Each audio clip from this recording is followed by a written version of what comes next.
안녕하세요. 지금부터 공학 분야 논문 작성법을 전자 및 컴퓨터 분야를 중심으로 해서 설명해 보겠습니다. 컴퓨터하고 전자를 전공하는 사람이 아니라도 공학 분야 논문을 쓰는 것이라면은 지금 제가 하는 이 강의가 어느 정도 도움이 될 수 있을 것이라고 기대합니다. 예, 먼저 논문을 쓴다는 것의 의미를 한번 생각해 보겠습니다.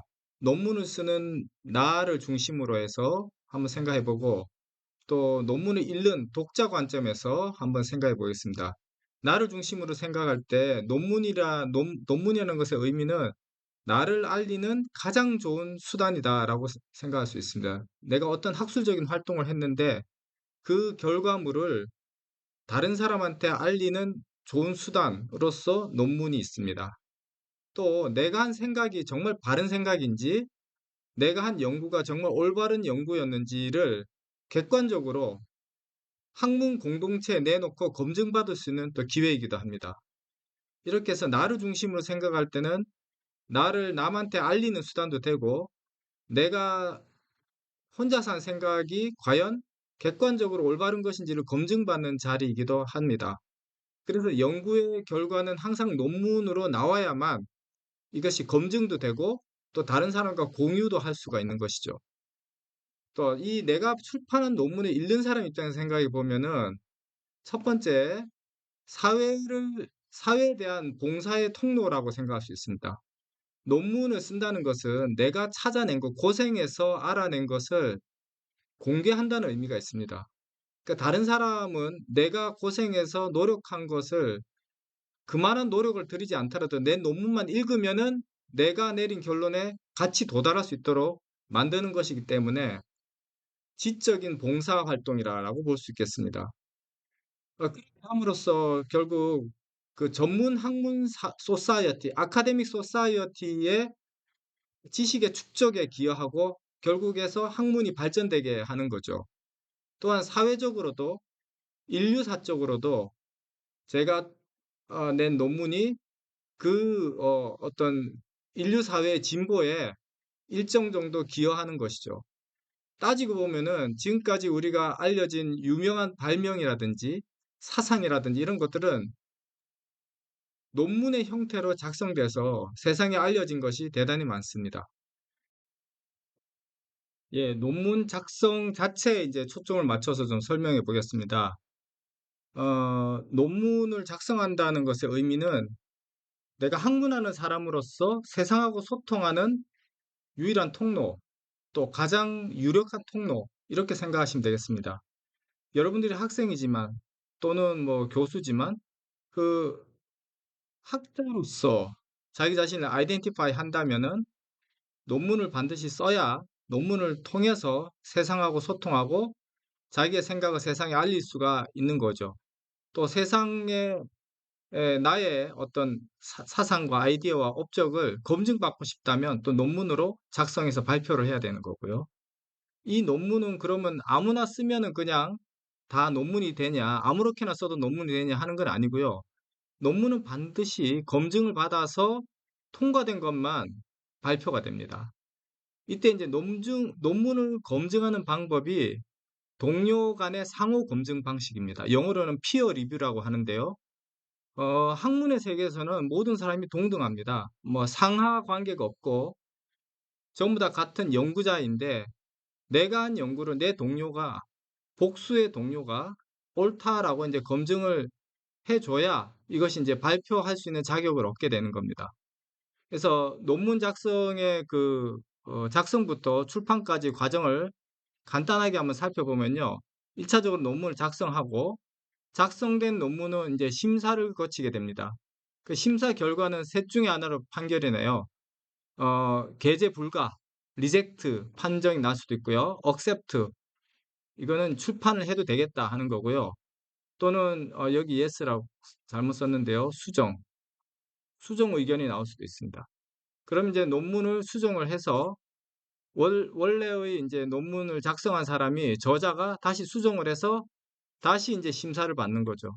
그래서 이 과정을 몇 번 아이터레이션 하면서 논문의 부족한 부분이 이제 보충이 되고 마침내 억셉트로 판정이 나면은 외부로 출판을 하게 되는 거죠. 그래서 논문이 이런 과정을 거쳐서 외부로 한번 출판이 되면은 이제 역사의 한 부분이 되는 겁니다. 한번 출판된 논문은 되돌이킬 수가 없고요. 원칙적으로 그 영원히 그 자신의 여러분들의 분신이 세상에 이제 나가는 게 되는 겁니다.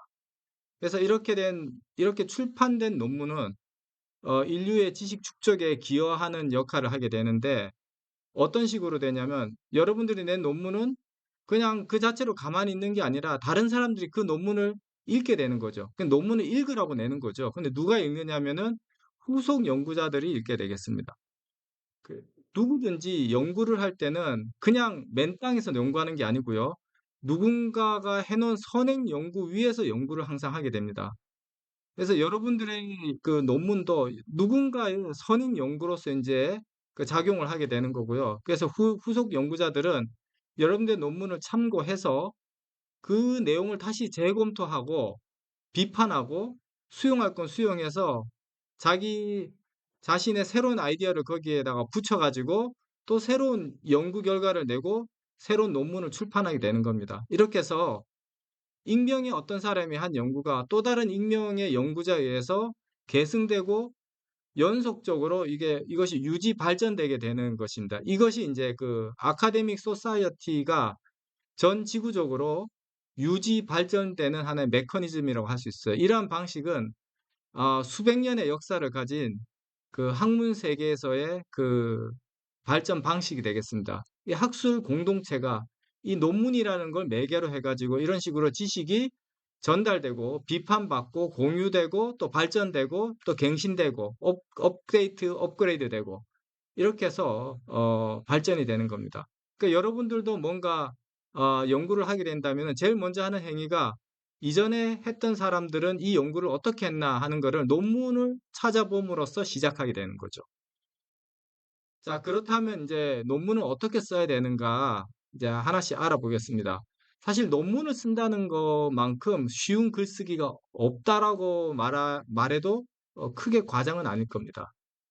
논문 쓰는 거는 굉장히 그 정형화된 어떤 틀이 있기 때문에 논문 쓸 내용만 있으면 그러니까 연구의 결과만 있으면 특히 이공계 쪽은 실험 결과가 있으면은 누구나 논문을 쓸 수가 있는데 논문 글쓰기는 그 어떤 글쓰기보다 쉬워요. 왜냐하면 틀이 거의 정해져 있기 때문에 그렇습니다. 자, 논문의 내용은 크게 자, 여기 나와 있는 바와 같이 초록 요약이 항상 맨 앞에 오게 되고요. 그다음에 인제 서론, 본론, 결론 그리고 맨 끝에는 참고 문헌들이 오게 됩니다. 이 참고 문헌이 아까 제가 앞에서 말한 바와 같이 선행 연구자들이 나보다 앞선 사람들이 연구한 결과들 중에서 내가 지금 하려는 연구와 관계가 긴밀한 것들을 여기 참고 문헌이라는 이름으로 인제 맨 뒤에 항상 모아 놓게 되겠습니다. 그래서 논문의 본문, 서론이든지 본론이든지 결론 등에서 이것이 선행 연구 무엇하고 관련이 있다라는 언급을 항상 하게 돼 있는데 그때마다 이 참고 문헌에 나오는 논문들을 이렇게 인용해 주게 됩니다. 자, 그러면 이 5개의 구성 요소들을 조금 더 자세하게 보겠습니다. 먼저 초록. 초록은 논문에 대한 이제 일종의 그 집으로 치면은 대문과 같은 것이에요. 그래서 이 문패를 보고 대문을 보고 이 집으로 들어갈지 말지 사람들이 결정을 하게 되는데 어 이 초록을 어 초록문 읽는 사람도 있어요. 이 초록을 읽어 보고 '아 내가 이 논문을 계속해서 봐야 될지 말아야 될지 내가 하는 연구와 관련된 논문인지 아닌지 빠르게 판단할 수 있도록 인제 도와주는 부분입니다. 그래서 자기 논문이 얼마나 좋은 논문인지 하는 자랑도 초록에 해야 되겠지만 이 논문이 무엇과 관련된 논문인지 어떤 분야의 논문인지 그리고 어떤 성과를 냈는지 어떤 기여도를 가지고 있는 논문인지 무엇가 궁금한 사람이 봐야 되는 논문인지 이런 정보가 이 초록에 다 들어 있어야 되겠습니다. 그래서 초록은 서비스라고 생각하시면 돼요. 이 논문을 보는 사람들이 내 논문을 끝까지 다 봐야 될지 아니면은 요만큼 읽고 그만둬야 될지를 판단하는 부분이니까 서비스의 의미로 좀 친절하게 작성되면 좋겠습니다. 그다음에 서론인데요. 서론은 다시 나누면은 뭐 동기 및 필요성, 그다음에 다른 연구자들의 결과를 요약해 주는 그런 내용이고요. 본문은 이제 본론에 해당하는 내용은 이제 나의 이론, 그다음에 실험 결과 이런 것이 이제 나오게 되겠고요. 그다음 결론에서는 서론과 초록에 나온 내용 중에 중요한 거를 다시 한번 반복해 주는 부분입니다. 그리고 이제 참고 문헌으로서 마무리되게 됩니다. 자, 서론에서 동기 및 필요성 이 부분이 굉장히 중요해요. 여기가 이 논문이 정말 의미가 있는 논문인지를 판단하게 해주는 거고요. 논문을 심사하는 사람들이 볼 때, 자, 이 얼마나 이론이 좋고 실험 결과가 얼마나 잘 나왔냐 하는 것도 중요하지만 이 연구가 얼마나 중요한 연구고 얼마나 어려운 연구를 했는지라는 것도 이제 보거든요. 그래서 동기 및 필요성 부분도 절대 에, 가볍게 볼 부분이 아닙니다. 이 논문을 쓰게 된 동기, 그러니까 이 동기라고 말하는 것은 내 개인적인 동기를 얘기하는 게 아니라 사회적으로 이 문제를 푸는 것이 얼마나 중요한가, 얼마나 임팩트가 큰가 이런 내용을 쓰라는 얘기예요. 그 동기 및 필요성 부분은 내가 지금 이 논문에서 풀려고 하는 문제의 비중, 이 문제가 만약에 잘 풀린다면은 어떤 효과가 산업적으로, 학문적으로 나타날지에 대해서 좀 잘 설명해 주면 좋겠고요. 그리고 모든 연구는 맨 땅에서 출발한 게 아니라 그랬죠. 누군가가 연구한 거 위에서 항상 연구가 되게 돼 있어요. 어떤 사람 이런 부분, 어디 이런 사람 있어요. 내가 한 연구는 세계 최초로 하는 연구다. 이렇게 말하는 경우가 있는데 그건 잘못된 얘기예요. 세계 최초로 하는 연구는 세상에 절대 없습니다. 내 분야에 없다면 인접한 분야에라도 있을 겁니다. 어떤 식으로든지 나의 내가 딛고 서는 그 파운데이션이 되는 어떤 지식 체계가 반드시 있기 마련이에요. 그래서 다른 사람들은 어떻게 이 부분에 대해서 시도를 했는지를 써주고 그리고 본론에서 나의 이론을 적어줘야 됩니다. 그리고 이 이론은 공학 논문은 특히 컴퓨터와 전자는요 반드시 실험 결과가 따라야 돼요. 그래서 이 이론이 어, 맞는 이론이다 하는 거를 어떤 수식을 통해서 증명할 뿐만 아니라 그렇게 할 수 있으면 하면 좋고요. 그것을 실제 그 현실 세계에서 적용해서 결과를 내줘야 됩니다. 컴퓨터 쪽이라면 프로그램을 작성해서 데이터를 집어넣어서 실험한 결과치가 나와야 되고요. 전자라면은 어떤 회로를 꾸미든지 시뮬레이션을 하든지 해서 그 결과가 나와야 되겠습니다. 그래서 그걸 가지고 내 이론이 사운드하다는 것을 객관화시키는 거죠. 자, 이제 나의 이론 부분을 좀 더 자세하게 보겠습니다. 어, 나의 이론은 다시 또 둘로 나눌 수가 있는데요. 문제 정의와 문제 해결 방법으로 나눌 수가 있습니다. 자, 서론에도 물론 이제 동기 및 필요성을 얘기할 때 내가 풀려는 문제가 무엇이다라고 반드시 적겠죠, 그죠? 하지만 그것만으로는 충분하지 않고 그거를 공학적으로 다시 표현해야 되겠습니다. 포멀하게 입력이 무엇이고 출력이 무엇이고 어떤 기능을 해야 된다. 내가 만든 이 어떤 프로덕트는 그거를 아주 공식적으로 정의하는 부분이 필요하고 가급적이면은 수식의 형태로 나타나면 더 좋겠습니다. 그리고 문제를 해결하는 방법, 요게 이제 핵심이 되겠죠. 어쩌면 논문의 핵심. 내 단순한 그런 이 말로 된 아이디어가 아니라 어떤 플로우 차트나 수도 코드를 통해서 또는 전자공학이라면은 어떤 회로 도면을 통해서 그 이런 방식으로 하면 된다고 접근 방법을 표현을 해줘야 되겠습니다. 자, 그 이 문제 정의는 좀 더 설명하면은 문제를 말로 하는 설명과 수식으로 설명하는 부분으로 또 다시 세분화할 수 있겠고요. 문제 해결은 또 설계 부분과 구현 부분으로 나눌 수가 있겠습니다. 그리고 앞에서 다른 연구자들의 결과를 언급하게 돼 있다고 했는데 그냥 "이러이런 연구가 있었다."라고만 하면은 좀 부족하고요. 각각의 그 이전 선행 연구들을 언급할 때마다 또는 그 묶어서 그 종래 연구에 어떤 점이 부족한가, 그 부족한 점을 "나는 그래서 이번 연구에서 해결하고자 했다." 이런 식으로 인제 기술되는 게 좋겠죠. 그래서 그냥 "이런 연구가 있었습니다."라고 열거만 하고 끝내지 말고 그 연구들이 있었는데 어떤 한계점이 있었기 때문에 "요번에 내가 이 연구를 하게 됐다."라고 하는 논리적인 그 연역이 자연스럽게 일어나면은 좋을 것 같습니다. 그리고 논문 제목에 대해서 좀 언급을 드리고자 합니다. 여러분들 논문 제목은 정말 중요합니다. 여러분들 그 특허를 낼 때는 말이죠. 자기 특허가 검색이 안 되기를 원한다고 합니다, 일반적으로. 그러니까 자기 권리는 보호받고 다른 사람이 내 아이디어를 아는 거는 되도록이면은 좀 꺼려하는 그 습관이 있어서 특허 제목은 좀 이렇게 모호하게 적어서 잘 검색이 안 되게 한다는 그런 그 변리사님들의 제가 강의를 들은 적이 있는데요. 논문은 그렇게 하면 안 됩니다. 논문은 제목에 모든 게 다 나타나야 돼요. 일단 여러분들이 뭔가 새로운 연구를 한다고 생각해 보세요. 자, 이전 선행 연구를 찾을 때 키워드로 검색을 할 거 아니에요? 그 키워드에 매칭되는 것들이 인제 쫙 뜰 텐데 그 기왕이면은 키워드가 논문의 제목과 매칭이 된다면 더 여러분들의 관심을 끌겠죠. 그러니까 제목에 중요한 키워드들이 다 들어가야 되는 거예요. 그래서 논문 검색을 위한 서비스를 목적으로 해서 제목을 잘 정해야 되겠습니다.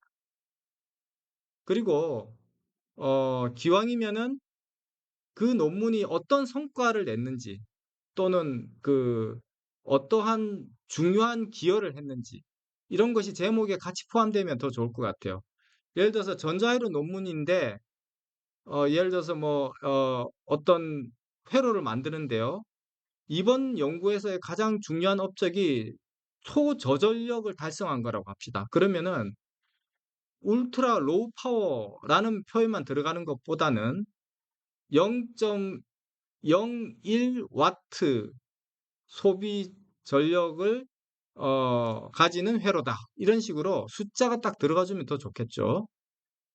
그래서 제목에 들어가야 되는 정보를 정리해 볼 것 같으면은 일단 무슨 분야에 관한 연구인지 제목만 보고 알 수 있어야 됩니다.